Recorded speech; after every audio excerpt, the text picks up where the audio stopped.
Hoy también, en La Rosa de los Vientos, Manuel Carballal, muy buenas, ¿qué tal? Muy buenas, ¿me estás llamando pesado? Sí, claro, evidentemente, pero no hace falta que estés 2 días en La Rosa de los Vientos. Es que los gallegos tenemos esa virtud, somos pesados y a la vez ligeros. No, es que ayer venía y hoy ya me iba, que es lo que tenemos los gallegos. Que eso tenemos los gallegos también. Una buena respuesta. Claro, Jolines. Pero estás lúcido, ¿eh? Yo nací lúcido, ya lo sabes. Oye, por cierto, ¿cómo ha ido? Y vamos a hacer una pequeña ronda. ¿Cómo ha ido este mes de agosto? Ahora se dice cómo te ha ido el verano, no. Es cómo te ha ido el mes de agosto, porque seguimos en verano. Pues ya os comentaba ayer, haciendo más kilómetros que Marco buscando a su madre. Sí. Siguiendo montones de casos, estos que dicen que no pasa nada, que no se ven ovnis ya, pues yo no sé, será que tienen la cabeza metida en el armario, porque no paran de ocurrir cosas. Josep Guijarro, muy buenas, ¿qué tal? Muy buenas noches, amigos, deseando escucharos de nuevo y poder participar, obviamente, en esta nueva temporada, enhorabuena, de La Rosa de los Vientos. ¿Cómo te ha ido el mes de agosto a ti? ¿Mucho viaje tras el mundo del misterio? Viaje sí, pero regulín, porque me han acompañado ciertos dolorcillos, por llamarlos muy bajos, que atañen a una neuralgia que padezco desde hace 4 años, y este ha sido uno de los peores veranos que recuerdo a causa precisamente del dolor.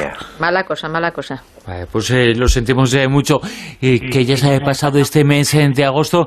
Ojalá la llegada del... la bajada de temperaturas tiene mucho que ver con estar un poquito mejor de estos males. Parece que ayuda mucho. Cuanto más suben las temperaturas, más eso crea ese tipo de neuralgias. Efectivamente, hay una especie de fotosensibilidad o meteosensibilidad en este caso, y a veces las bajas presiones, los vientos, influyen a su manera.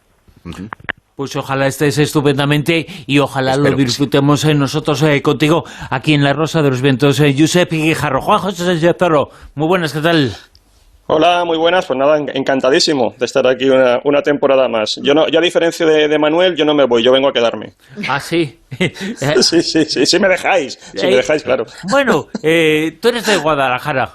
¿Qué vamos? Oye, no sabemos qué hacer, ¿eh? ¿Has mejorado micrófono, Juanjo? Se te oye muy fuerte. No. Se ha metido en el armario, es lo mismo. en algo cerrado. Es lo mismo. Sí. Oye, No, todo igual. ¿Cómo viene el futuro? ¿Cómo viene el futuro? Sí, pero así en luego concreto, cuéntase, ¿no? sí, evidentemente, luego vamos a saber En por qué te frío. lo pregunto. Te ha pillado en frío. ¿Cómo viene el futuro? Pues como todos los futuros interesantes. Sí. Sí. No, te refieres a Al militar, cómo... sí. Al militar, ¿no? Bueno, pues Sí. Mira, es una cuestión interesante. Ahora mismo, si no me equivoco, creo que se está rodando, se debe estar ya terminando una serie que está basada en la novela de ciencia ficción, que es una trilogía, o incluso creo que son más obras. Yo recuerdo haberme leído la trilogía de la Fundación de Isaac Asimov, que es uno de los clásicos de la ciencia ficción, y ahí hay un elemento importante dentro de lo que es la trama, que es lo que se denominaba la psicohistoria, que era la capacidad, era una especie como de teoría que había creado un matemático para adivinar o predecir el futuro a partir de la recolección masiva de datos. Bueno, pues esto, que es una cosa de ciencia ficción, parece que los norteamericanos, y en concreto el Pentágono, tiene en marcha un proyecto para conseguirlo. Es lo que se viene a llamar Big Data. Claro, se basan en el Big Data y realmente, a ver, de momento, como siempre, han hecho un poco el anuncio. Estas cosas siempre hay que dejarlas un poco en cuarentena para ver luego qué es lo que da de sí, pero lo cierto es que sí, ellos lo que han creado es un sistema de inteligencia artificial. A partir de este sistema de inteligencia artificial comentan que lo que van a hacer es una recolección masiva de datos, pero indican que no es que vayan a captar datos nuevos. Esto es un poco también sorprendente, sino que lo que hacen es que dicen que ya hay muchísima información en la red, hay muchísimos datos por ahí, el problema es que no se procesan adecuadamente. Y lo que ellos quieren es hacer esa gran compilación de datos y a partir de la gran compilación procesarlos, pero estamos hablando, claro, de una recogida masiva de datos brutal, y a partir de eso van a ser capaces, en principio, dicen, de poder detectar con anticipación de varios días, de momento, puede que en algunos procesos de predicción vayan más lejos, pero desde determinadas catástrofes meteorológicas hasta amenazas militares, siempre, claro, estamos hablando del entorno de seguridad y de que pueda afectar a los Estados Unidos. O sea, que va a ser todo tipo de datos, de predicciones de toda índole, mientras afecte a la seguridad de la población de Estados Unidos. Claro, es un proyecto militar, entonces, bueno, está sometido al Pentágono, que es el que lo lleva. En concreto es un apartado dentro de lo que es el ejército de los Estados Unidos, que es el Comando del Norte.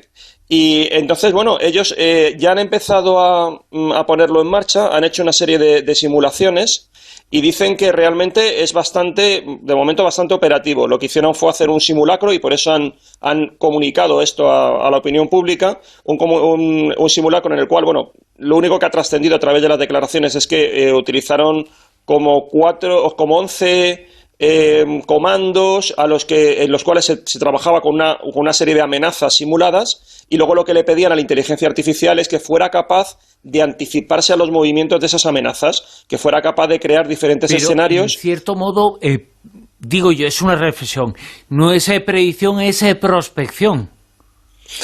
Claro, a ver, claro, aquí estamos un poco, bueno, y luego además hay una cuestión también que he estado leyendo que me ha parecido muy interesante, porque claro, aquí lo que tú haces tú recopilas, es como, quizás yo creo que el sistema más fácil para entendernos es como las previsiones meteorológicas. Uh-huh. En la medida en que nosotros tenemos ahora con satélites, con sondas que tenemos meteorológicas, con la capacidad que tenemos de recoger datos, tenemos capacidad para poder anticipar cuáles son los movimientos de las nubes, de las borrascas, de los anticiclones, etcétera. En la medida en que nos vamos alejando del presente, pues evidentemente la capacidad para acertar disminuye. Aquí estamos hablando de escenarios que son distintos, porque no estamos hablando solamente de fuerzas de la naturaleza, sino que a veces estamos hablando de decisiones, inteligentes, digamos, o de decisiones racionales o no, a veces incluso irracionales. Entonces es más difícil y ahí sí que lo que se puede es anticipar, o sea, establecer como diferentes escenarios. Con todo y con eso, lo que les da a los militares es mayor capacidad para tomar decisiones, que es un poco lo que ellos dicen. Ahora, también lo que te decía, he leído una reflexión que me pareció interesante en una de las crónicas periodísticas que hacían de este asunto, y decían si no podía estar también haciéndose una especie de profecía autocumplida, en la medida en que luego hay un componente humano en todo esto y tú tomas una decisión que a lo mejor lo que hace es provocar los acontecimientos, claro, en lugar de actuar sobre lo que iba a ocurrir. A lo mejor es la decisión la que hace que finalmente eso ocurra y da una especie como de falso positivo el sistema de inteligencia artificial, porque no es que acertara, sino que tus decisiones construyeron el futuro como tú querías que construyeran, ¿no? Entonces, bueno, puede haber aquí una cosa un poco más debatible. Bueno, cuanto más datos tengan, aquí lo que hemos siempre hablado es cada vez necesitamos más datos, y es cierto que cada vez que tenemos más datos, mejor, ya digo, se supone que debemos estar mejor informados, podemos tomar las decisiones. El problema es lo de siempre, los datos son poder, y aquí hay que ver luego quién vigila al vigilante, ¿no? Siempre un poco volvemos a lo mismo. Pompeya, en Italia, uno de los enclaves arqueológicos más importantes del mundo. Ha dado mucho que hablar, hay imágenes extraordinarias, pero se ha producido, Giuseppe Quijarro, un nuevo descubrimiento. ¿Tiene que ver con una momia? ¿Tiene que ver con una tumba? Cuéntanos. Efectivamente, uno de mis sitios favoritos, Pompeya, aunque el favorito mío particularmente es Herculano, que aún es más espectacular. Pero Pompeya ha sido escenario, como digo, del hallazgo este pasado mes de agosto de una momia por parte de un grupo de investigadores de la Universidad de Valencia. Encima el descubrimiento es español, ¿eh? Y no solo la momia, sino además dentro de una tumba magníficamente conservada y con una serie de características que vais a ver le hacen categorizarlo como descubrimiento único. De entrada hay que decir lo de las momias y las tumbas no va con indirectas, ¿no? No.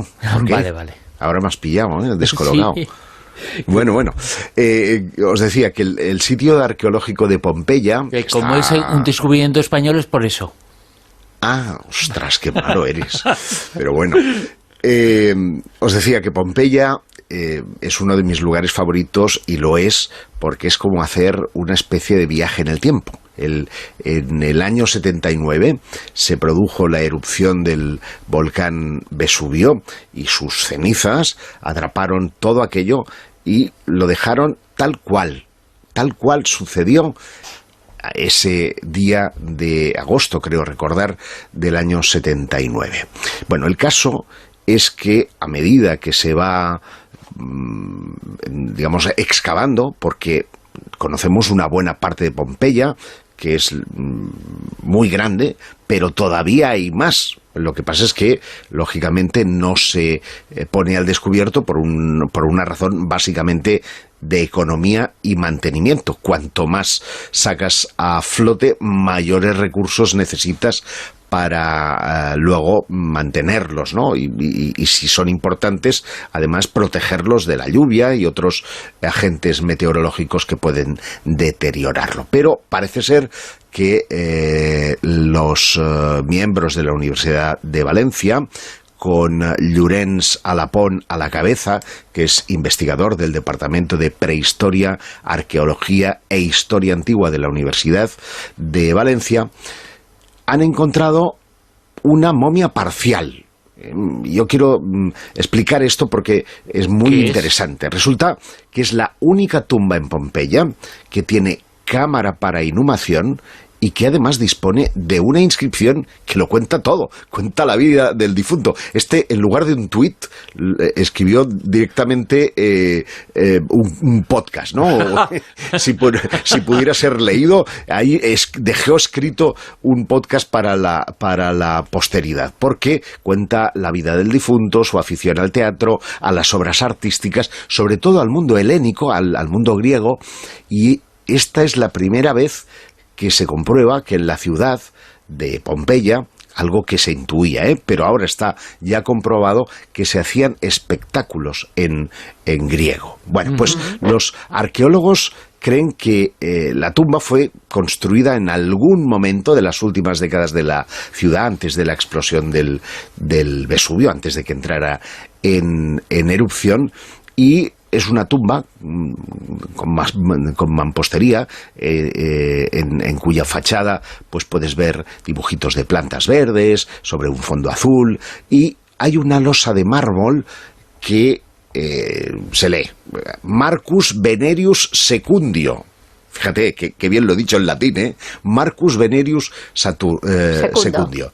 Este personaje, que ya parece ser en unas tablillas de cera que pertenecían a un banquero pompeyano, que es propietario, dicho sea de paso, de la domus que está en la vía del Vesubio, y que era un esclavo público y guardián del templo de Venus. Una vez alcanzó cierta notoriedad, fue liberado y alcanzó cierto estatus social, lógicamente económico, porque si no, no hubiera podido tener ni la casa, ni la tumba, ni una tumba monumental, hay que decirlo. Estamos hablando de un, no de un cochambre, no de un, lo diré, una jarrita. No, esto es un sepulcro, como Dios. Bueno, pues este hombre llegó a convertirse en augustal, que esto significa que era miembro del colegio de sacerdotes dedicado al culto imperial. Y esto ya lo hace todavía más interesante, ¿no? Porque es uno de los esqueletos mejor conservados que se ha encontrado en la ciudad, que fue enterrado en una pequeña celda detrás de la fachada principal, mientras que en el resto del recinto hay dos incineraciones, que es como hasta ahora conocíamos, se conservaban las cenizas de los pompeyanos, y esto queda muy mal, ¿no? Porque el Vesubio los cubrió a todos de cenizas. Bueno, es un chiste negro, déjalo. Y que es de una mujer que se llamaba Novia Amabilis. Es que me mola mucho este nombre, Novia Amabilis. Tú imagínate que podría ser, esto es especulación, la mujer del Marcus Venerius II. Bueno, pero el entierro es inusual también por el rito funerario adoptado, porque era un hombre de más de 60 años y según los investigadores de la Universidad de Valencia, el misterio es por qué eligió ser inhumado y no incinerado.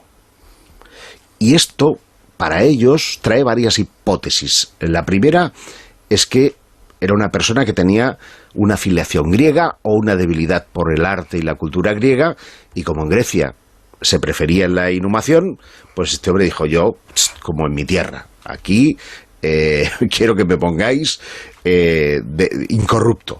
Pero también, por otra parte, se sigue investigando si fue una elección personal el conservar incorrupto el cuerpo, porque eso significaría que se tenía un respeto a los funerales y que uno podía tener cierta libertad de culto, que no se tenía en cuenta pues las reglas estrictas o el temor, como por ejemplo sucedería siglos después por romper los ritos y las amenazas de los dioses.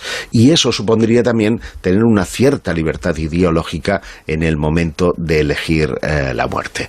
Y otro misterio, y con esto ya termino, es el detalle de la momificación, que aún queda mucho curro aquí por hacer, porque se van a analizar qué sustancias cubrían el cuerpo, porque es una especie de tejido entre tela, planta o sustancias que favorecieron esta momificación y que es única y que puede dar la clave por si fue intencional o simplemente, que esa es otra posibilidad, se ha momificado por el ambiente sellado y porque no olvidemos después el lapili volcánico lo sepultó todo y por consiguiente no hay bacterias que puedan corromper el cuerpo. De manera que tenemos este descubrimiento por parte de científicos españoles, valencianos concretamente, que es uno de los que va a dar que hablar y mucho en el futuro.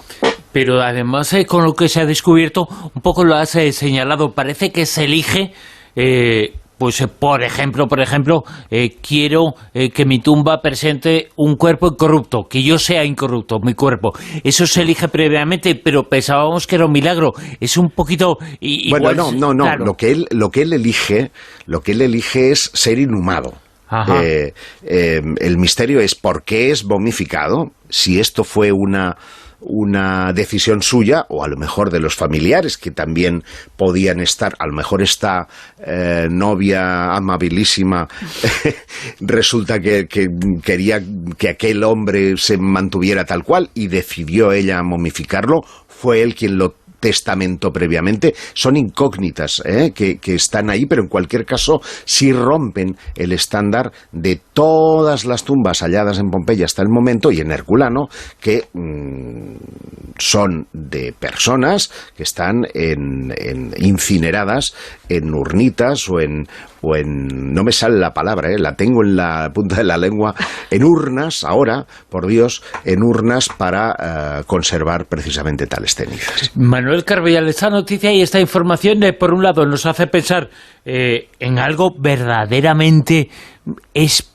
deseable para el futuro, que es el viaje en el tiempo, pero a la vez ese viajero en el tiempo, supuesto viajero en el tiempo, ha hecho una predicción para el futuro, para el año 2022.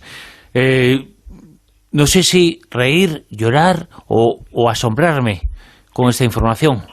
O pues vete mentalizando, porque esto cada cierto tiempo aparece una noticia similar, lo que nos lleva a la conclusión de que no vamos a tener fin del mundo y que en el futuro... llegó ya y no nos hemos dado cuenta. No, que en el futuro va a haber tanta superpoblación que no va a haber sitio y nos los están mandando para el pasado. Estos vienen en pateras interdimensionales, porque cada vez aparecen más personajes de estos, tipos que aprovechan las redes sociales para crear un relato que en ocasiones como esta llega a ser muy bien acogido y se convierte en totalmente viral. Por lo menos esta es la historia de este nuevo futuro, viajero del futuro, alguien que a través de una cuenta de TikTok se presenta como un viajero en el tiempo que llega desde el futuro del planeta y que hace una serie de... expresa sus recuerdos, lo que para él son recuerdos, que sería lo que va a ocurrir en el futuro más inmediato, y lo más inmediato es que el año que viene llegan los extraterrestres. Según él, en el año 2022... O sea, lo de la pandemia ha sido el prólogo, cantado, ¿no? Manuel, eso estaba cantado. Claro, llegan, pero además llegan para quedarse. No es que vaya a haber un contacto y hola, estamos aquí. No, es que vienen para quedarse. O sea, que ya podemos ir haciendo más sitio. Los además, ufólogos al paro. Sí, porque además estos no son los enanitos cabezones, que estos caben muchos, yo podría meter unos cuantos en casa, no. Este hombre nos está hablando de unos tipos que miden 2,23 metros y que tienen una cabeza de color gris oscuro, rasgos reptiloides, vamos, como para Fantásticos, preciosos. Para invitarle a cenar. En la cama, sí, además aseguran que... la cama de 2,23... Claro, evidentemente. Él asegura que en el año 2491, que es cuando él partió del futuro, o sea, viene de un futuro bastante remoto, ya se habían producido varias guerras interdimensionales en la Tierra, y que que los extraterrestres, estos grandotes, están aquí para colaborar con nosotros y para convertirse en nuestros futuros humanos. Yo no tengo mucha idea de TikTok, no sé si es una cifra importante o no. Él tiene ya 33.000 seguidores y yo pensaba que lo de TikTok era para bailar. O sea que me imagino que será interesante ver cuáles son los bailes del año 2400. Eso era en el inicio, ahora ya vale para todo. Igual hemos vuelto a la muñeira tradicional y es lo que hacemos en el futuro, no sé. Jolín, no sé qué historia, pero ¿ha dado alguna prueba? Evidentemente no existen, pero ¿tiene un pasado en el cual haya acertado alguna predicción que pueda hacérsele más caso por eso? De todos estos que han aparecido, y mira que lo tienen fácil, porque con decir cuál va a ser el número de la lotería de la semana que viene, claro, ya habrían, como hacían en Regreso al Futuro, ¿no? Se podía haber traído un cuadernillo ahí con unas cuantas cosas inmediatas, pero no, desgraciadamente todos son estas profecías grandilocuentes. Veremos lo que pasa en el 2022, a ver si vienen los más... No sé, igual Juanjo se acuerda de aquel viral que creo era en YouTube de una empresa que hacía virales así por fascículos, demonio, que de viajeros en el tiempo que iban contando historias. A mí me ha recordado mucho esa historia que cuenta Manuel a la que contó Juanjo en la temporada pasada. Juanjo, sí, no, que no sé. Sí. No, yo es que realmente eso se está convirtiendo... convirtiendo... futuro te ha dejado callado, ¿no? Sí, no, estaba pensando en eso, en cómo bailan los extraterrestres con el TikTok, pero que se está convirtiendo en una especie de pequeño género, también dentro de lo que son las distintas redes sociales. Sí, es un poco lo que dice Josep. De todas formas, claro, luego ya no sé si habrá... Es verdaderamente...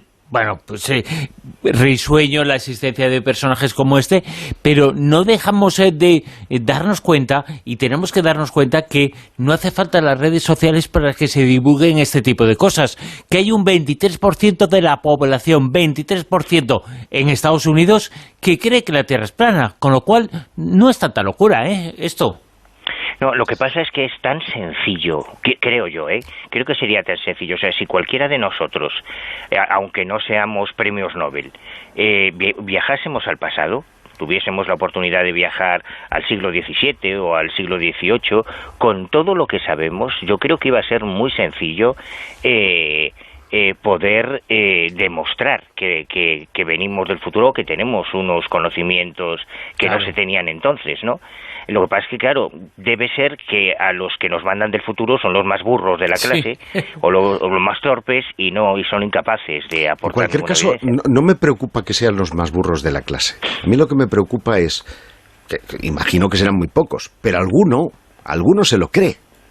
Claro. Es como cuando salía Carlos Jesús por la televisión, que nadie le daba crédito. Pues no, pues él tenía cola para tener sus consultas. Tú decías, por el amor de Dios, si se están burlando en su cara, como nosotros ahora nos estamos burlando de las profecías del TikTok, pero siempre hay alguien. Y eso es lo terrible, y de ahí que sea muy importante, por nuestra parte, hacer pedagogía, pero también fiscalizar a estos que, unos con un marchamo humorista y otros simplemente por caraduras, quieren destacar por algún lado. Pues esta historia de las redes sociales, este mundo en el que vivimos, este personaje que dice que viene del futuro, que ha llegado al pasado, que predice lo que va a ocurrir en el año 2022, el siguiente año al actual, y lo que va a ocurrir es nada más y nada menos que la llegada de ellos, la llegada de seres de otros mundos.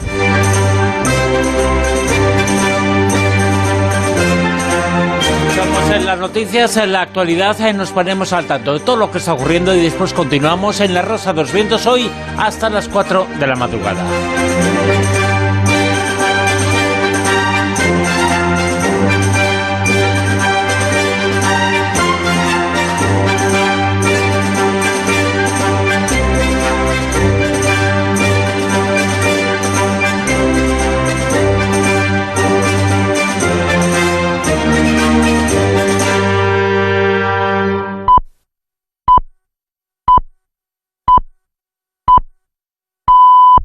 Son las 2, es la 1 en Canarias.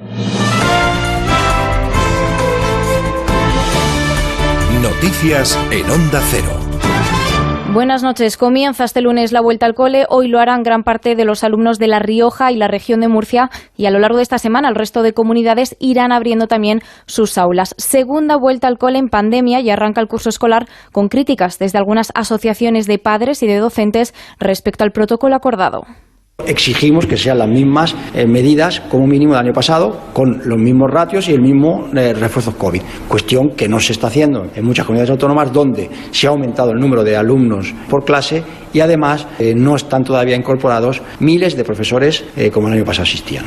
Canarias, Cantabria y la Comunidad Valenciana son las únicas regiones que han reforzado la plantilla de docentes para asegurar la presencialidad este curso.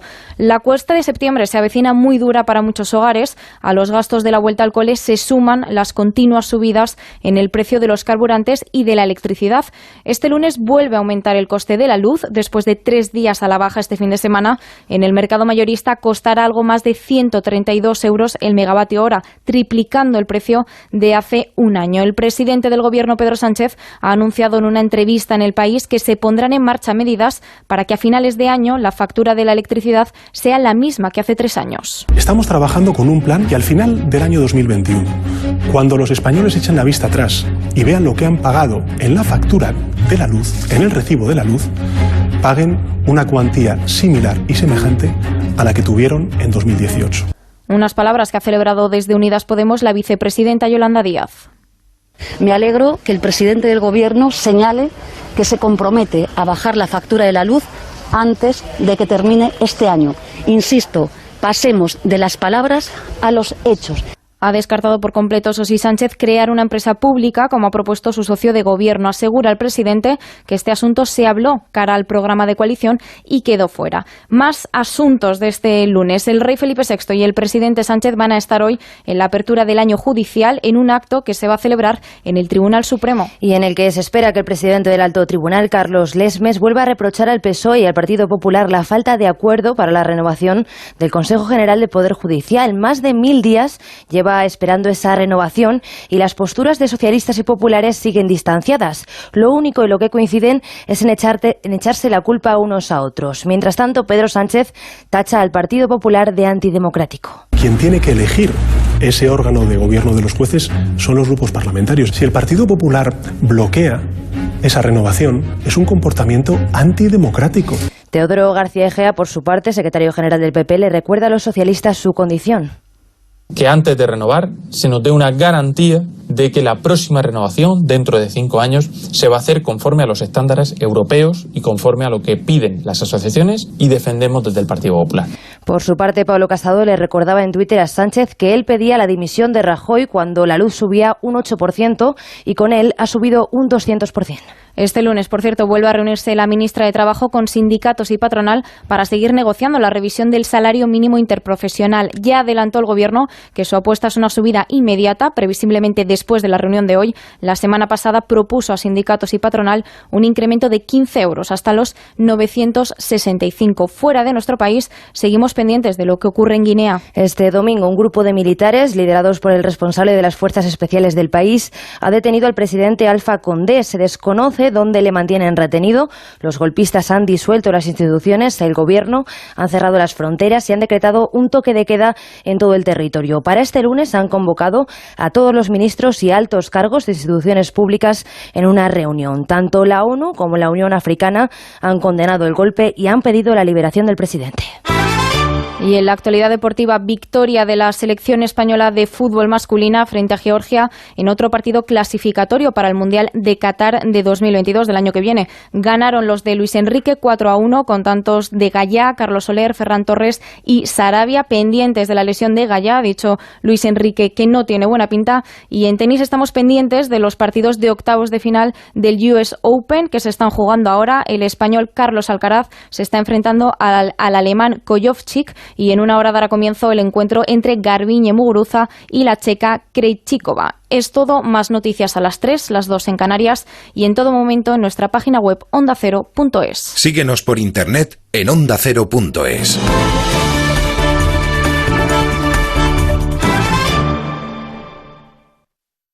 La radio y el podcasting conviven en el escenario del audio. El máster en radio de Onda Cero de la Universidad Nebrija te ofrece un doble título. Los fines de semana están hechos para descansar. En Por fin no es lunes, abordamos la información y el entretenimiento con una sonrisa. Si quieres formar parte de este equipo de profesionales que lo hacen posible, te recomiendo una buena formación. Máster en radio de Onda Cero y experto universitario en podcasting, con prácticas aseguradas. Inscríbete en nebrija.com. Universidad Nebrija. Imparables.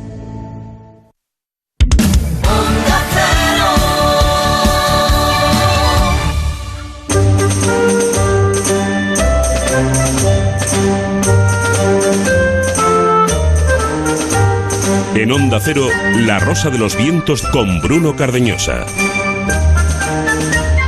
La Rosa de los Vientos este año, esta temporada, este curso, el 24, sábados y domingos, de 1 a 4 de la madrugada. Con Almadía Rosavientos en redes sociales, insistimos en de 1 a 4 de la madrugada. Hemos tenido un fin de semana, ha sido nuestro padrino, nuestro primer invitado ha sido Juan José Benítez. Hoy ha estado la que será y la que es nuestra madrina, Julián Navarro, los primeros invitados en los programas de este primer fin de semana de la temporada 24 en La Rosa de los Vientos, con nuevos temas, nuevas secciones, nuevos invitados, nuevos sonidos, con todas las cosas que vais a ir poquito a poco descubriendo. Y esta es la primera tertulia Zona Cero de la temporada.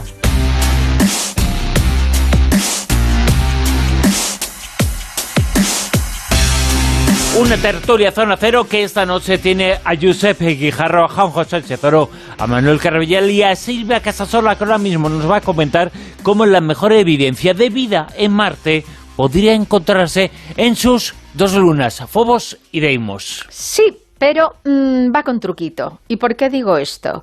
Porque si hoy en día, y lo sabemos porque lo hemos estado comentando la temporada pasada, hay varias misiones en Marte, por un lado buscando a ver si hay vida inteligente y por otro intentando ver si existen condiciones de vida para cuando se pueda o se tenga la posibilidad de que vayan humanos y lleguen a Marte, incluso que estén ahí o se haga algún tipo de colonia o algo así.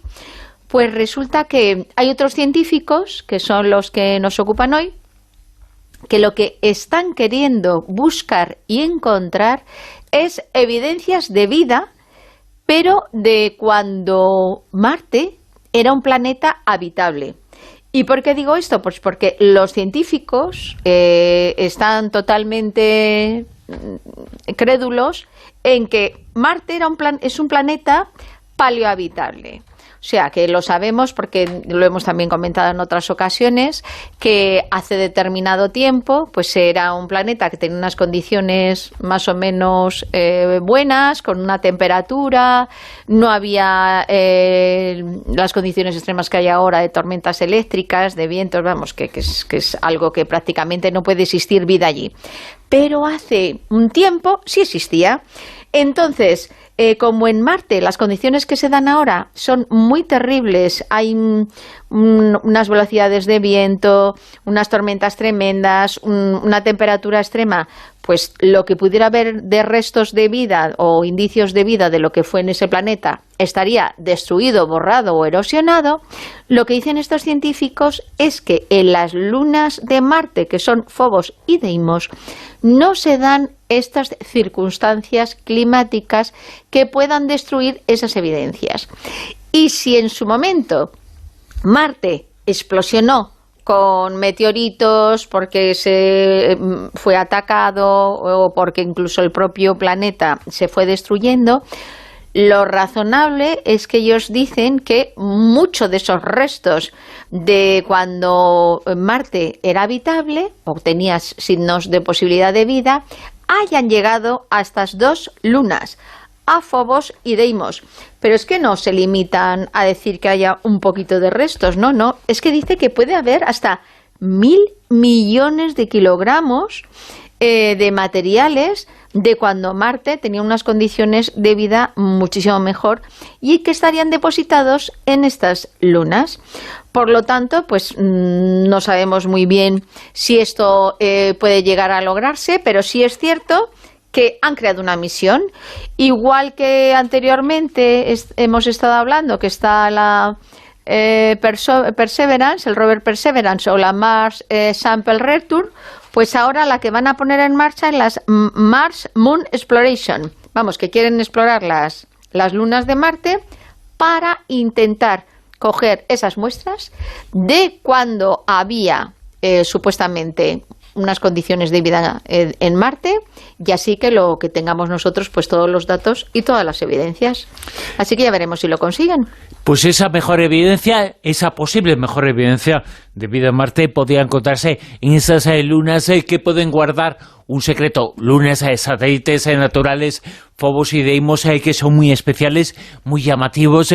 ¿Verdad que te acuerdas, Manuel, de las fotografías esas que había? Bueno, ha habido hipótesis sobre Phobos, precisamente las fotografías de ovnis que se habían tomado alrededor y en las cercanías de Phobos en los años 80 y 90 eran muy llamativas. Phobos siempre ha sido un misterio. Phobos y Deimos, Sí, además coincidiendo con la desaparición de una sonda que iba a explorar, sí. Aquello nos tuvo entretenidos durante bastante tiempo. Los primeros años 90, creo recordar, ¿no? Creo recordar que sí, fueron años muy frenéticos. Josep, ¿te acuerdas tú también, no? Decía que en el 93 exactamente, y fue...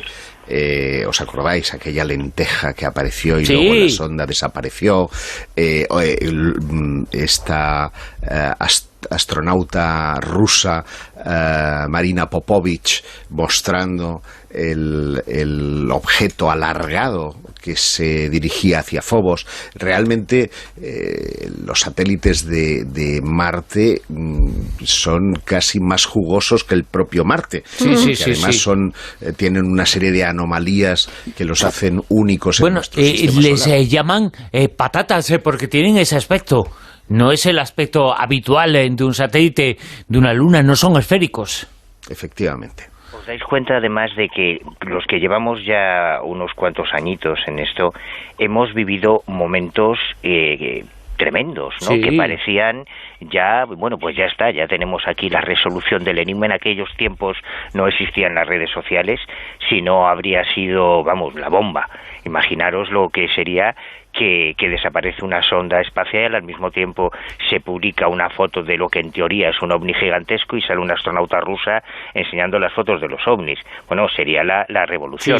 Por eso quizá tenemos que tener un poco de perspectiva cuando aparecen todas este bombardeo de noticias sensacionales que nos llegan todas las semanas de cosas que parecen ya la releche. Bueno, es que llevan pasando cosas que son la releche 20 o 30 años. Tenemos que tener un poquito de perspectiva. Pues los 20 o 30 últimos años, los 20, 30, 40 últimos años en Europa tiene mucho que ver lo que está pasando, como es en nuestro continente, con lo que ocurrió y sucedió a partir de la aparición de una serie de fenómenos, de sucesos muy llamativos, muy extraños todavía en Italia, que tenía que ver con la red Gladio y con la logia P2. Juanjo Sánchez Oro.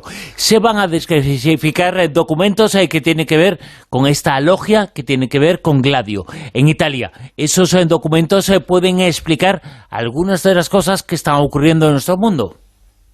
Sí, eso es lo que se espera. Lo que se espera.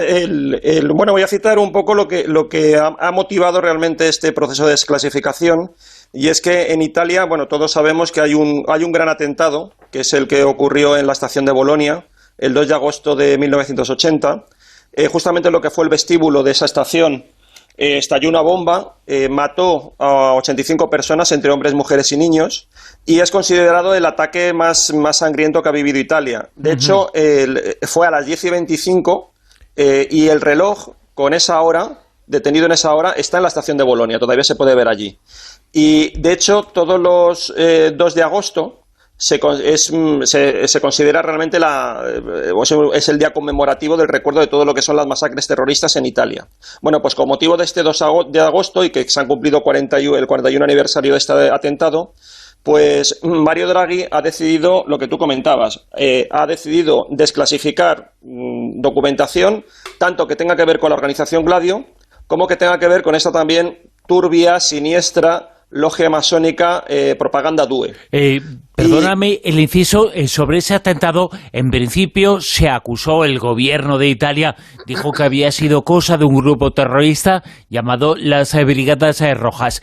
Luego se supo que estaba detrás de ese suceso posiblemente la operación, la red Gladio. Todo eso, esa inconexión en la versión oficial que luchaba contra lo que después se impuso, bueno, pues eso es lo que se puede saber ahora con la desclasificación de estos documentos.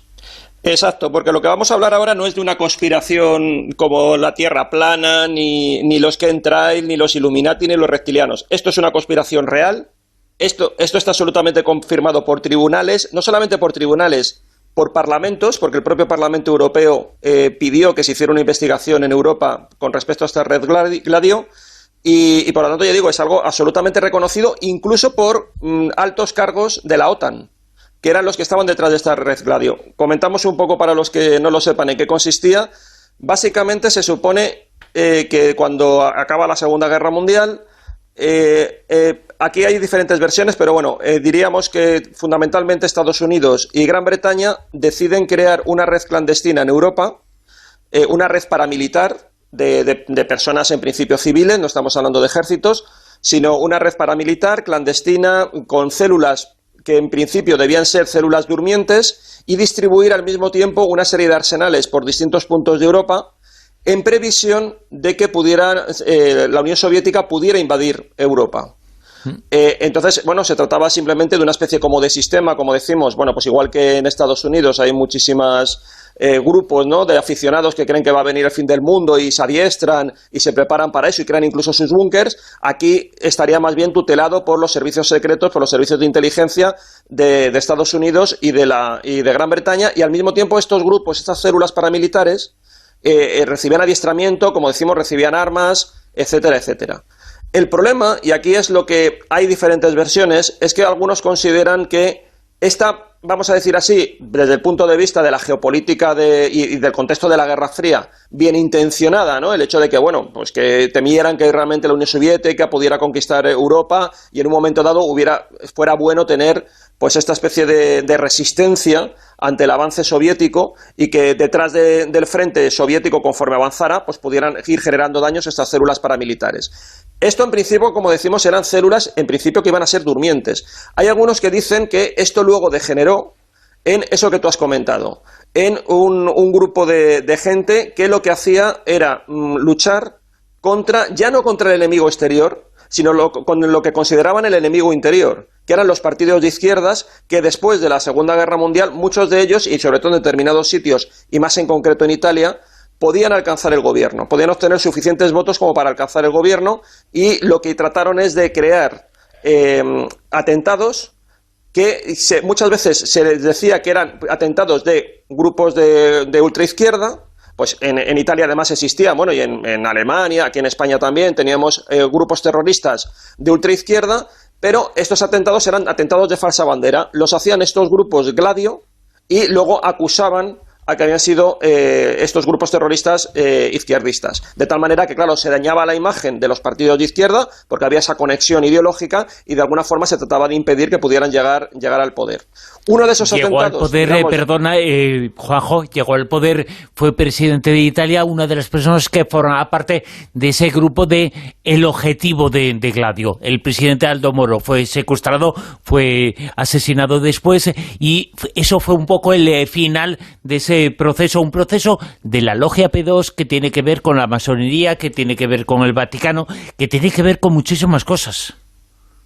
Claro, porque estamos también en el contexto de los años de plomo, igual que los tuvimos aquí en España, donde había grupos terroristas de un lado y de otro. Lo que pasa que, como decimos, esto, por eso digo que unos dicen que como que degeneró y otros otros analistas dicen que no, que esto de crear estas células en ningún momento eran durmientes, sino que desde el primer momento tenían esa clara orientación de generar esos daños, esos atentados, que fueron además muchísimos.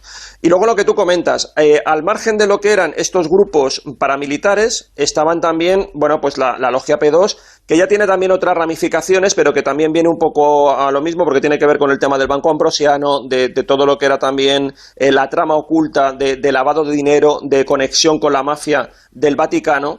La Logia P2 tenía, cuando salieron determinadas listas públicas, aparecieron hasta 900 nombres de personas, que había de todo tipo. Estábamos hablando de jueces, estábamos hablando de políticos, había militares en Italia que tenían que ver también con los servicios secretos, por supuesto había empresarios, y lo que se demostraba es que toda esta logia funcionaba como una auténtica red de poder en la sombra, muy bien colocada en determinados puestos de los aparatos del Estado, pero también de los sectores económicos, sociales, y que realmente funcionaba como una gran lavadora de dinero, pero también para financiar todo, muchísimas cosas, ¿no? Incluso también, como decimos, podía tener conexión con Gladio, porque Gladio también necesitaba financiarse. Entonces, todo esto ahora es lo que parece que, bueno, gran parte de esa información, de los documentos que tienen, que han estado clasificados, van a salir a la luz. Los ha puesto a disposición del archivo central de Italia para que los investigadores, bueno, cualquier ciudadano pueda ir a consultarlos, y además con ese propósito de que entienden que hay como una especie de deuda todavía. Pero bueno, es que, claro, en Italia hay tantos misterios que tienen que ver con la política. Tú comentas, el propio caso Aldo Moro es como el caso Kennedy, ¿no? Sí, claro. El equivalente. Sí, y todavía no está nada claro qué es lo que pasó ahí. No está nada claro. Si en principio fueron las Brigadas Rojas, pero todo es tan turbio. El propio Aldo Moro escribía cartas quejándose de sus compañeros de partido. Aparecieron luego, si os acordáis, creo que fue en Milán, en una vivienda. En el muro de una vivienda aparecieron cartas de él que nunca habían salido a la luz, pero al cabo de bastante tiempo. Bueno, como digo, es una de las cosas Hay una ouija por medio, si os acordáis también. Es verdad que nos lo contaste. Que estaba también ahí Romano Prodi participando en esa ouija para hallar el paradero. Y les llevó a todos los que participaron en la ouija a una comisión de investigación en el Senado de Italia. O sea, que como digo, es que lo de la política italiana ya sabemos que, bueno, que siempre ha sido un poco... Es un poco extraño, así, ¿no? Sí. Bueno, yo no sé el ejemplo, ¿no? Josep. Digo que a ver si cunde aquí el ejemplo, porque el 23F o el asalto al Banco Central aquí en Barcelona tienen todavía categoría de materia reservada y siguen ahí, muertos de asco los papeles que podrían... para los historiadores. Yo no creo que vaya a haber un vuelco político en ningún sentido, ¿no? Pero creo en Italia hay uno cada 6 meses, ¿eh? Bueno, sí. Italia es diferente en este caso, ¿no? Pero es verdad que deberíamos copiar el ejemplo italiano. Un ejemplo italiano ahora se está haciendo la ley. Sí. Se está haciendo la ley, ¿no? Ahora mismo justamente se está tramitando la ley de desclasificación de documentos oficiales, pero me parece que justamente lo del 23F, y no me acuerdo qué otro... esos dos van a quedar... Por eso fuera. No, es que he elegido estos dos porque, constituyen un cambio importante dentro de la política española. El 23F supuso el asalto a la libertad, el asalto a los representantes políticos elegidos por el pueblo para imponer un nuevo régimen, ¿de acuerdo? Y ahí el elefante blanco todavía no se sabe quién es, de manera que algo de luz podría arrojar la desclasificación de sus papeles. Bueno, en materia reservada en su momento nosotros arrojamos algo de luz, luego ya cada uno que piense. Bueno, lo que quiera. ahí está. Lo que está pendiente es sobre todo la trama civil, que es lo que quedó siempre más empañado y nunca se supo realmente quiénes estaban en esa trama civil. Solamente salieron unos pocos nombres, pero que realmente, no tenía mucho que ver, ¿no? Hablando de misterios, el misterio de los ovnis y pilotos. Josep. El misterio de los ovnis y los pilotos. Sí, y es que el día 6 de agosto, es decir, hace ahora exactamente un mes, el Instituto Americano de Aeronáutica y Astronáutica celebró, como parte de su conferencia anual, una sesión que dedicó a la seguridad relacionada con, ¡tachán!, los WAP. Y estos WAP, os recuerdo, es la nueva sigla de los ovnis. Exacto. Fenómeno aéreo no identificado en inglés. La han fastidiado con el nombre, porque no lo llaman el nombre entero y ya está, ¿no?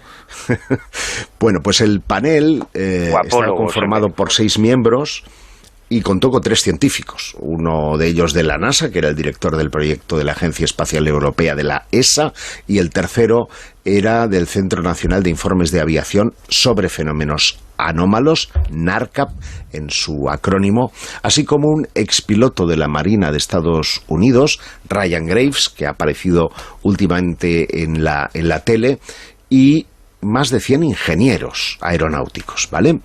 Y todos presentaron una variedad de temas relacionados con el fenómeno de los WAP, desde la historia de los científicos que estudiaron los ovnis, la posible física que hay detrás de las naves TikTok, ya sabéis, aquellas que protagonizaron los incidentes, por ejemplo, del Nimitz en 2004, y el creciente número de casi accidentes, porque ninguno ha llegado a chocar, pero sí han estado a punto, o encuentros cercanos que se están produciendo entre pilotos y estos objetos.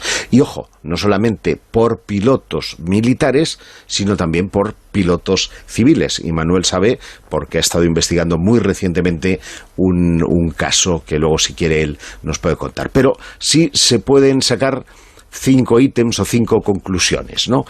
La primera, que los WAP son reales y que constituyen un problema de seguridad legítimo. Yo ahí, en la segunda parte, flipo, porque, si hubiera sido así, ya hubiéramos tenido unos cuantos accidentes en más de 70 años, pero parece que ahora el fenómeno nace en 2004 y todo lo de anterior no sirve para nada, ¿no? Pero bueno, en cualquier caso, el clima de la conferencia fue de un escepticismo interesante, tanto que algunos oradores fueron faltones con los propios testigos al punto de ridiculizarlos o minimizar la realidad del problema, incluido el problema de seguridad, que enfrentaba, eso sí, a los pilotos comerciales y a los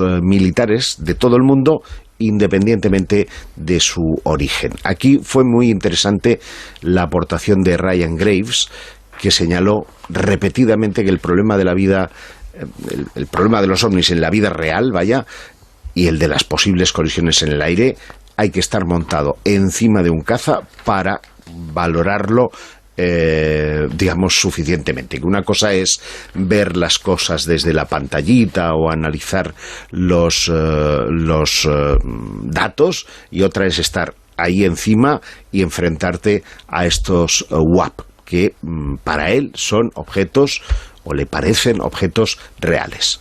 Segundo punto, el tema del estigma en torno a este tema. Dicen que aún existe, pero que está empezando a cambiar. Y es que en un momento u otro, todos los oradores, sin excepción, mencionaron el asunto de que el estigma impide que los científicos respetados estudien este tema.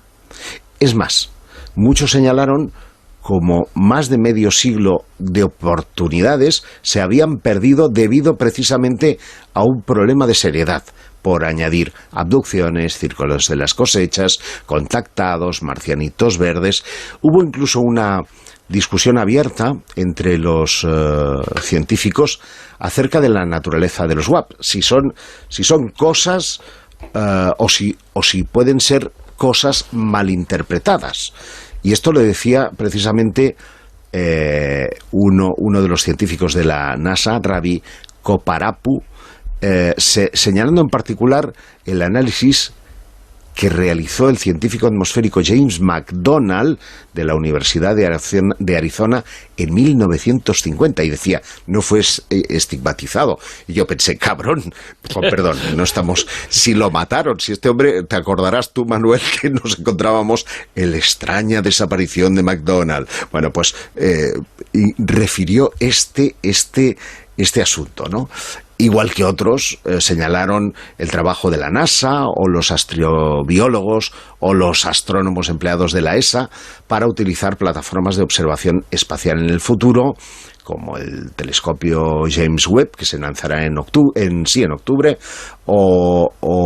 noviembre, o firmas biológicas o tecnosignaturas, ¿no?, como le llaman ellos.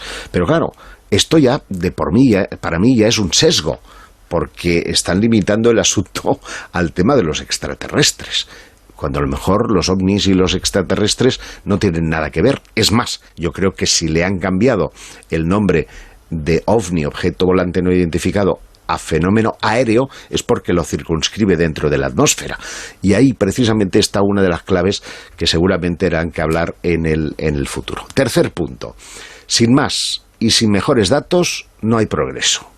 Y esto sí es muy interesante, porque se unen al carro de lo que ya pronunció hace escasamente unas semanas Avi Loeb en la presentación del proyecto Galileo, que venía a decir que los datos de los pilotos, que los elementos que proporciona el radar o el resto de aparatos optoelectromagnéticos que han conseguido rastrear, fotografiar o medir tanto tamaños como velocidades o aceleraciones, no es suficiente, que necesitan datos de mayor calidad. Digo, chispas. Mira que me ha quedado bien chispas. ¿Qué tipo de datos quieren ellos? Bueno, pues ellos enfatizan que los científicos piden datos para analizar y que el gobierno no los proporciona, es decir, no es que no sean de calidad, sino que el gobierno no los proporciona, y B, que la ufología, se refieren así entre comillas, legítima y honesta, siempre ha estado ensombrecida por estafadores y crédulos, por lo que la calidad de los datos es siempre de una situación turbia y tenue. Entiendo, por tanto, que no se refieren a 2004 en adelante, sino que hacen un análisis y autocrítica de los 70 años de fenómeno ovni que llevamos. 4, que voy rápido. Los científicos son los que deben estar a la altura de este desafío. ¿Cómo estás disfrutando, Pues es verdad, estoy disfrutando, Silvia, porque es un tema que me apasiona y que además yo creo, a diferencia de Manuel, que sí estamos en un momento histórico, porque nunca hemos visto tantas instituciones oficiales involucradas en la divulgación de todo esto. Y esto sí me parece un paso histórico que no hay precedente, Y me refiero al tema de que son los científicos los que tienen que estar a la altura. Esto no puede quedar en manos de ufólogos. Esto tiene que quedar en manos de la ciencia. Aunque hacen salvedades y mencionan, por ejemplo, la Coalición Científica de Estudios WAP que se llama SKU, que fueron presentados por un ingeniero eléctrico, Peter Reilly. Yo he tenido acceso a ese informe, que está lleno de fórmulas matemáticas. En fin, es un coñazo para todos. Para que nos aclaremos, ¿no? Sí, porque habla de velocidades, de aceleraciones, de fuerzas G, en fin. Hace análisis de la mayoría de los casos más conocidos, tanto en Estados Unidos como en Francia, y son espectaculares, pero obviamente, según esta gente, tiene que ser los científicos quienes tomen la batuta de esto y den una explicación al fenómeno de los WAP. Y como último es la voz de los testigos, ¿no? Hay una voz que se elevó por encima de todos los demás, que es la de Ryan Graves, que no dio una conferencia como tal, sino que fue como una especie de entrevista, y que, es un tío sensato, es un tío entrenado, es un militar. Él, de alguna manera, podía enfrentarse muy bien a los ingenieros aeronáuticos que habían allí, porque es algo que controla, es algo que él lleva a diario. Y por lo tanto, en ese sentido, se puede decir que no es una sorpresa que se haya elegido a Graves y no a otro de los testigos que han aparecido últimamente en los canales de televisión. Pero él decía que nuestros pilotos ven esto en cada vuelo que realizan. En cada vuelo, ¿eh? Y todo esto es muy pragmático. Es una cuestión de aire a aire, de todos los días. Y de una consideración de seguridad aérea. Cierro comillas y las vuelvo a abrir, porque él dice de una forma mesurada que el hecho de que estemos hablando de acceso a señales electromagnéticas, todavía en un momento en el que la gente está casi perdiendo el miedo, es perturbador, porque él sí entiende que puede producirse tarde o temprano un incidente que ponga en riesgo la seguridad de algunos de los cazas que van en persecución de estos objetos no identificados. Bueno, pues esa historia, esa documentación, esa información de lo que se tiene que saber sobre los no identificados, bueno, se ha complicado todo a nivel terminológico, los OAP, los no identificados, los OVNIs, en definitiva. Otro de los temas muy importantes siempre, en lo que hemos tratado, lo hemos comentado en muchas ocasiones, incluso ayer cuando estuvimos hablando contigo, Manuel, nos hablaste de la Inquisición, de la brujería. Esta noticia y esta información tiene mucho que ver con la brujería, con una persona que hace 300 años, una mujer, fue condenada y ahora, 300 años después, se le perdona. Sí, por lo menos aquí lo tenemos todo un poco más claro, porque con esto de los ovnis, a mí lo de pasar de ser ufólogo a guapólogo me suena rarísimo. Sí. Eres guapo, yo creo que hay una conspiración, para convertir este tema fantástico, maravilloso, en un tema raro, porque utiliza unos nombres complicadísimos y feísimos. Sí, pero bueno, fue lo mismo que pasó cuando dieron el salto de platillo volante a ovni, porque al principio eran platillos volantes. Sí, pues como se instaura el de OAP, la hemos fastidiado, ¿eh? Sí. Es que no suena bien, porque ovni tiene una cuestión rítmica que no tiene WAF. A mí lo de guapología me suena a certamen de modelos, macho. Sí. Lo veo así. A mí no me suena a nada, pero bueno. Bueno, pero esta noticia... somos guapos. Esta noticia es también bastante guapa, bastante atractiva, porque ayer comentábamos por encima el drama que vivieron las mujeres en esos siglos oscuros de la caza de brujas, ¿no? Y es un hecho, yo lo siento por quien se cabré, pero es un hecho que entre 40.000 y 60.000, según las cifras, los estudios académicos, se habla de en torno a 50.000 personas fueron torturadas, violadas, vejadas y asesinadas durante esa caza de brujas terrible solamente en Europa. Solamente en Europa. Y la inmensa mayoría de ellas eran mujeres. Y la inmensa mayoría de sus torturadores y asesinos eran hombres fundamentalmente protestantes, porque la caza de brujas en el ámbito protestante fue muchísimo más terrible y más feroz que dentro del ámbito católico, lo cual no es una excusa para ninguno. 50.000 en Europa, pero es que en América pues ocurrió más o menos lo mismo, y de la misma forma que hay casos paradigmáticos, como fue en España el proceso de Navarra con las brujas de Zugarramurdi, todos hemos oído hablar, porque los americanos en eso son bastante más elocuentes y se han hecho muchas películas y documentales del drama de las brujas asesinadas y perseguidas en Salem, ¿no? En aquel momento, en 1693, se creó una histeria social muy similar a la que se vivió en Zugarramurdi, y en concreto en este pueblo de Massachusetts fueron torturadas y asesinadas 16 personas acusadas de brujería, aunque fueron procesadas muchas más. Y una de esas brujas, entre comillas, que fue sentenciada como bruja, es la protagonista de esta historia, Elizabeth Johnson, una mujer condenada a muerte en 1693, en medio de esa locura que se vivió en Salem, y que además tenía el agravante, en su caso, de que era una mujer soltera, que no tuvo descendencia, y además discapacitada mentalmente, ¿no? Con lo cual tampoco tuvo una defensa,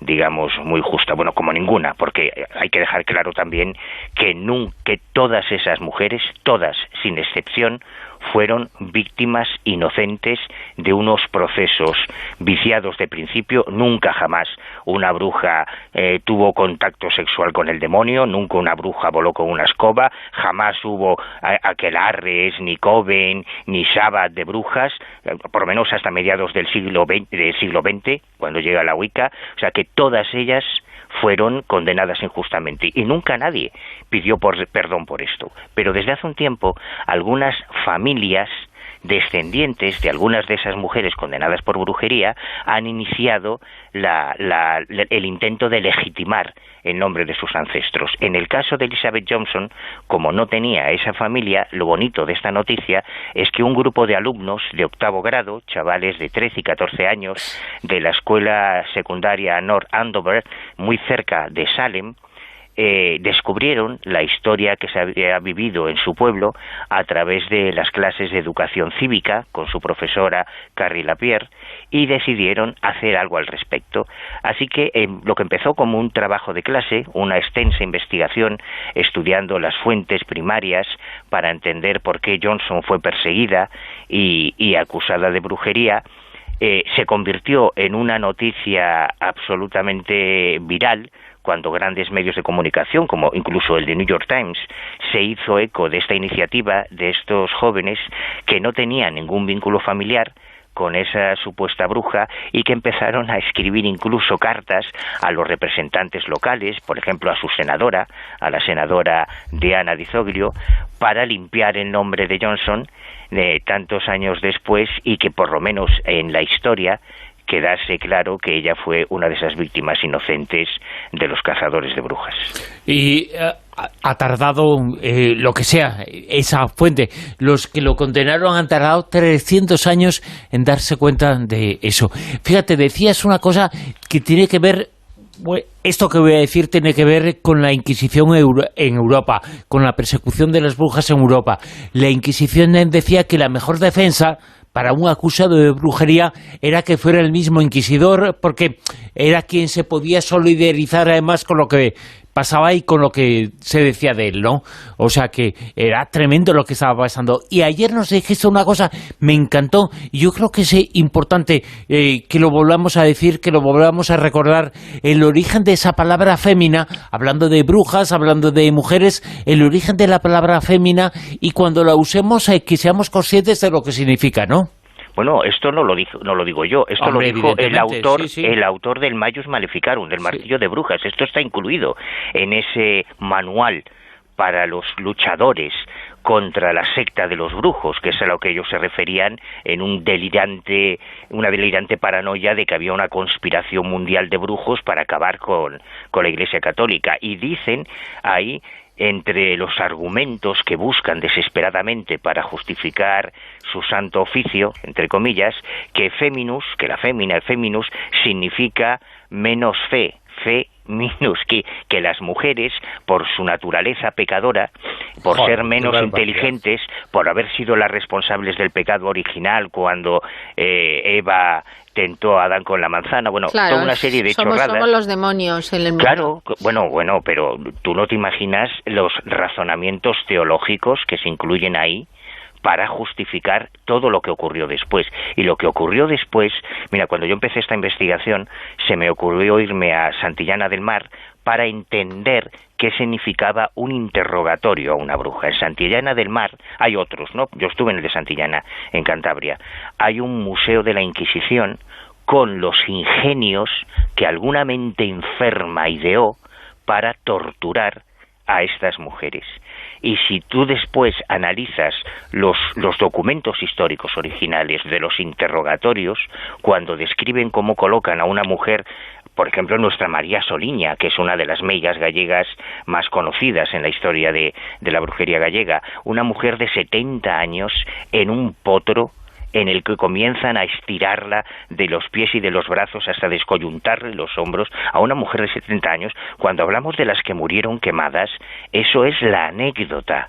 Muchas de ellas murieron en prisión y las que sobrevivieron quedaban tullidas para toda su vida. O sea, cuando hay autores que se refieren a la caza de brujas como el mayor feminicidio organizado de la historia de la humanidad, porque fue terrorífico lo que se hizo. No solo las 50.000 que fueron quemadas vivas, sino todas las que o fueron ahorcadas o simplemente fueron torturadas, violadas, vejadas, se les quitaban sus propiedades en cuanto se iniciaba el procedimiento porque tenían que pagar ellas los propios gastos de los tribunales. Bueno, es una historia terrorífica. Yo estuve también en dos museos, dos exposiciones con este tipo de objetos, una temporal, creo que en Toledo, otra fija, un museo donde se recopilaban en ese museo muchos de los objetos que se usaban en las torturas, en los interrogatorios de la Inquisición.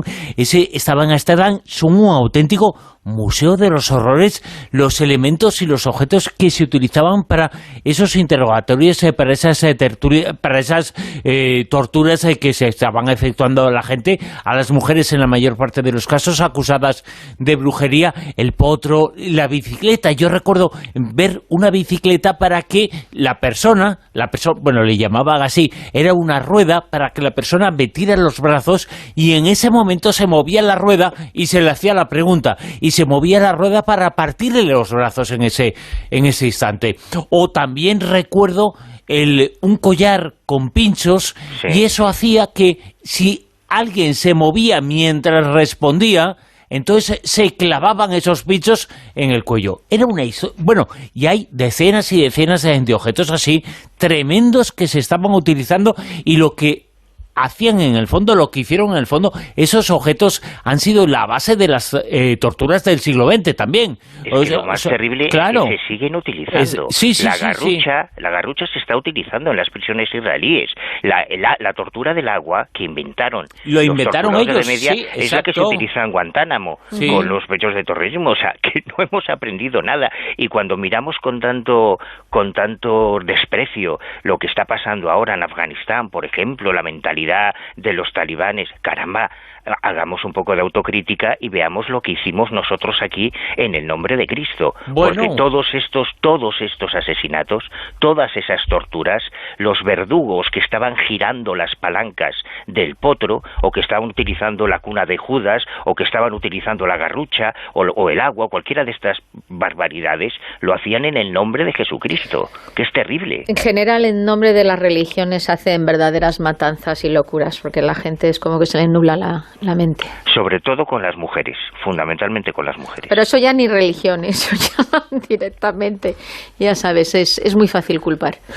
Uno de los países que falta todos los derechos de las mujeres, ha habido mucha información, la hemos contado aquí en algunas ocasiones, es Arabia Saudí. Hoy volvemos a acudir a Arabia Saudí porque vamos a hablar, Silvia Casasola, de una alfombra de huesos que se ha identificado allí en una cueva. Pues sí, la verdad es que están bastante asombrados los investigadores y los arqueólogos y los científicos porque jamás habían encontrado algo así. De hecho, dicen que han hallado miles de millones de huesos en una cueva, es la cueva Ungirsan. Por lo visto está situada en los campos volcánicos de Harat Kaibar, al noroeste de Arabia Saudí, y dicen que es una cueva la más larga de su tipo en este país, con unos 1,5 kilómetros de longitud. Y bueno, que tiene un tubo de lava generado por diferentes cavidades y tal.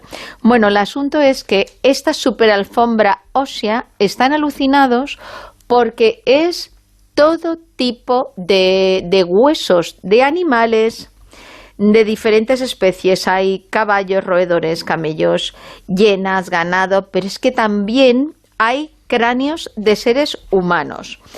Dicen que tienen al menos, que se han conservado ahí, por eso están bastante alucinados, porque por lo visto en esa zona no sé qué tipo de temperatura habrá o qué condiciones habrá en diferentes sitios de Arabia Saudí, pero el caso es que se deterioran las cosas muchísimo. Y esto que han encontrado aquí dicen que tiene al menos unos 7.000 años, nada más y nada menos.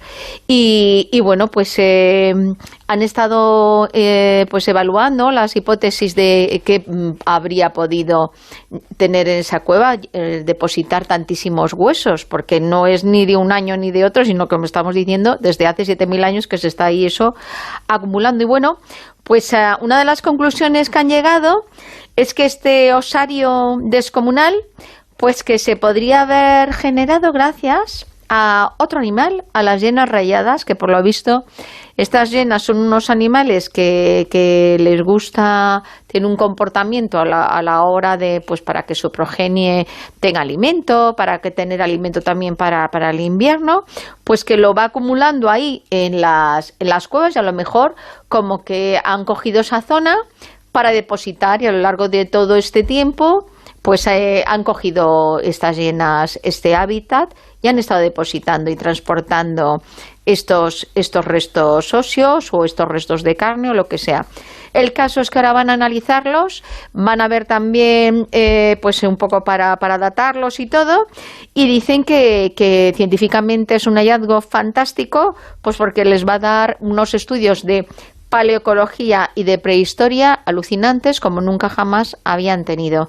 Así que, pues bueno, las hienas rayadas, si son las causantes, que por lo visto siguen haciéndolo, porque dicen que escucharon gruñidos y que hay también restos óseos de ellas, y sobre todo caquita de las hienas rayadas que han dejado ahí como soy como el culpable, huella, ¿no? Soy el culpable. Sí. He dejado aquí. Como pizza. Exactamente. La prueba, he dejado la prueba.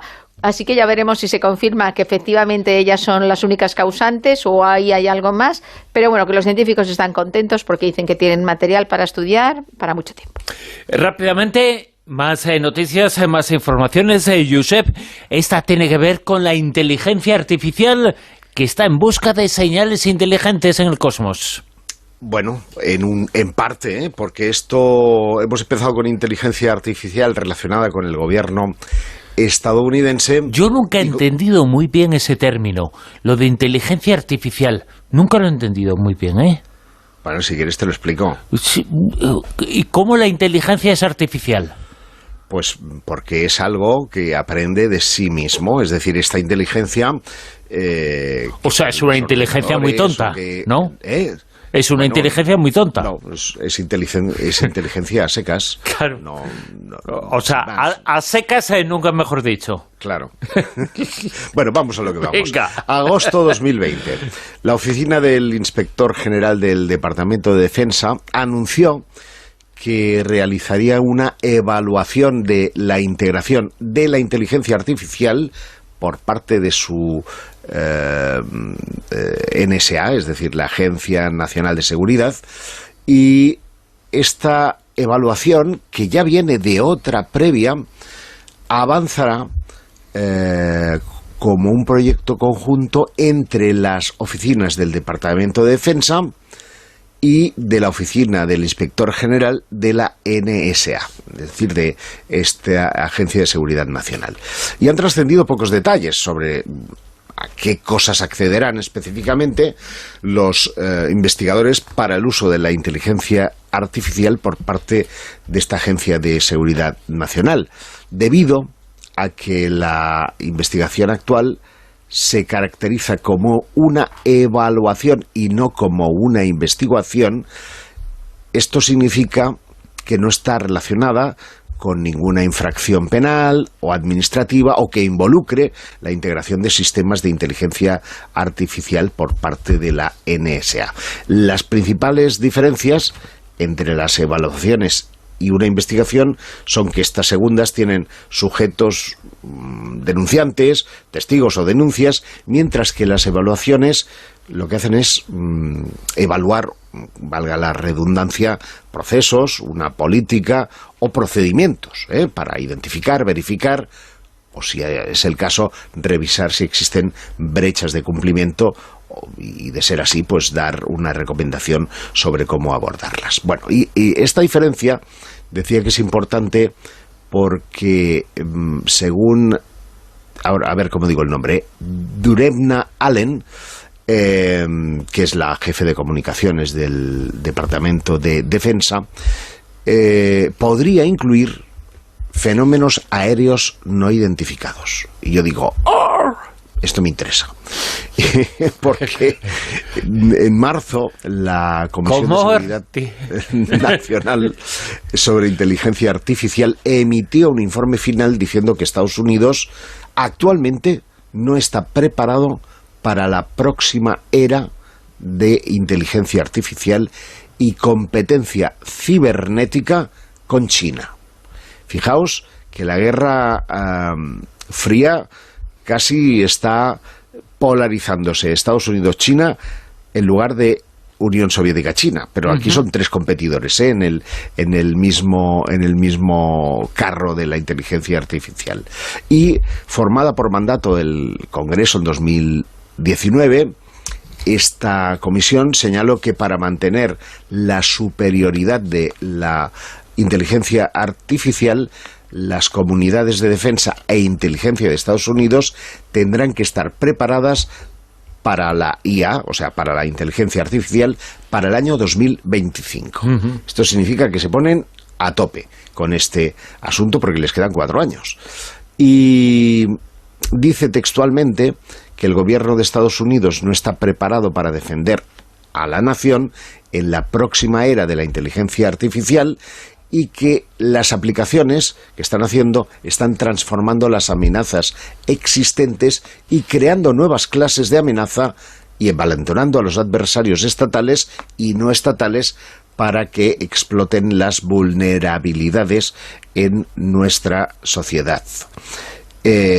Algunos analistas han llegado a describir que esta guerra de inteligencia artificial, de estas tensiones geopolíticas y militares entre Estados Unidos y China, como una segunda guerra fría, porque además de competir con sistemas de inteligencia artificial extranjeros, podrían amenazar su seguridad nacional, y ahí se incluye el asunto de los WAP, es decir, no descartan que puedan ser drones de otras naciones. Hay otros beneficios de la inteligencia artificial en aplicaciones de defensa o inteligencia que ya han sido anunciados por funcionarios y por legisladores o senadores o como quiera que se llamen, ¿no? Y hay que decir en este sentido que la capacidad de la inteligencia artificial para analizar enormes cantidades de datos, que es lo que sugería también Juanjo al principio, es brutal, pero la toma de decisiones todavía existe la supervisión humana y esto puede ser una complicación, ¿no? por ejemplo, se decía, y esto es algo que tú controlas muy bien, Bruno, que durante los atentados del 11S, la tardanza en la reacción de despegue de los cazas para evaluar el riesgo, pues se demoró extraordinariamente. Bueno, se fueron a tomar antes un refresco y luego se montaron a los cazas para intentar frenar lo que después fue el 11S. Hubo una tardanza en esa reacción tremenda. La razón estriba en los estrictos protocolos de seguridad, que aun existiendo 20 aviones en esa fecha para despegar, solamente pudieron despegar 2 que tenían todo el protocolo en marcha y necesitaban las autorizaciones de uno y otro. Bueno, esta serie de procesos podrían automatizarse gracias a la inteligencia artificial, porque es quien evalúa el riesgo y quien dice, en una escala del 1 al 5, estamos en el 5 y hay que salir volando, y nunca mejor dicho, ¿no? Y eso es lo que ya China ha incluido dentro de los protocolos WAP, es decir, para evaluar si realmente esas amenazas, no hablamos de marcianos, no hablamos de extraterrestres, sino de los WAP con V, que pueden ser drones o podrían ser máquinas extraterrestres o de cualquier otra nación. Entonces lo que ellos quieren es evaluar el riesgo para saber hasta dónde se puede llegar. La tertulia Zona Cero, las noticias Zona Cero, la primera emisión de esta temporada, la 24.